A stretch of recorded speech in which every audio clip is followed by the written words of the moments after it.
আজি আসুৰ পৰা আনুষ্ঠানিকভাৱে বিদায় ল'লে লুৰিণজ্যোতি গগৈয়ে। গুৱাহাটী বিশ্ববিদ্যালয়ত থকা আসুৰ মুখ্য কাৰ্যালয়ত আনুষ্ঠানিকতা সম্পন্ন কৰিলে লুৰিণজ্যোতি গগৈয়ে।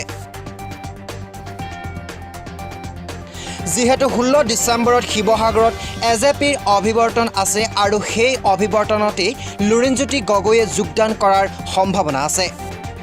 কিন্তু বিভিন্নজনৰ মনত প্ৰতিক্ৰিয়া সৃষ্টি হৈছিল, কিয়নো লুৰিণজ্যোতি গগৈয়ে গেৰুৱা বহন পিন্ধিব বুলি ভাবি বিভিন্নজনৰ মনত বিভিন্ন প্ৰশ্ন উদয় হৈছিল। শেহতীয়াকৈ দেখিবলৈ পোৱা গৈছে এজেপিত যোগদান কৰিবৰ বাবে ইতিমধ্যে আগবাঢ়ি আহিছে লুৰিণজ্যোতি গগৈ।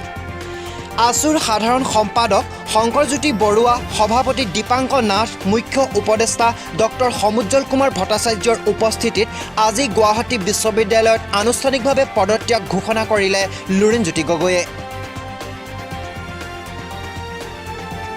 উক্ত অনুষ্ঠানত লুৰিণজ্যোতি গগৈক বিদায় দিলে আসুৰ মুখ্য উপদেষ্টা ডক্টৰ সমুজ্জ্বল কুমাৰ ভট্টাচাৰ্যই। লুৰিণজ্যোতি গগৈ সদৌ অসম ছাত্ৰ সন্থাৰ সাধাৰণ সম্পাদক হিচাপে দায়িত্ব পালন কৰিলে। মই তেওঁৰ কাম কাজৰ আজি পৰ্যালোচনা কৰিবলৈ নাযাওঁ, কেৱল মোৰ উপলব্ধি কেৱল প্ৰকাশ কৰিব খুজিছোঁ। সদৌ অসম ছাত্ৰ সন্থাৰ ডিব্ৰুগড় বিশ্ববিদ্যালয়ত যেতিয়া সদৌ অসম ছাত্ৰ সন্থাৰ কাম কাজ চলি আছিল, সন্মুখৰ পৰা ন চিন্তাৰে সদৌ অসম ছাত্ৰ সন্থাক তেখেতে বলিষ্ঠ নেতৃত্ব দিছিল।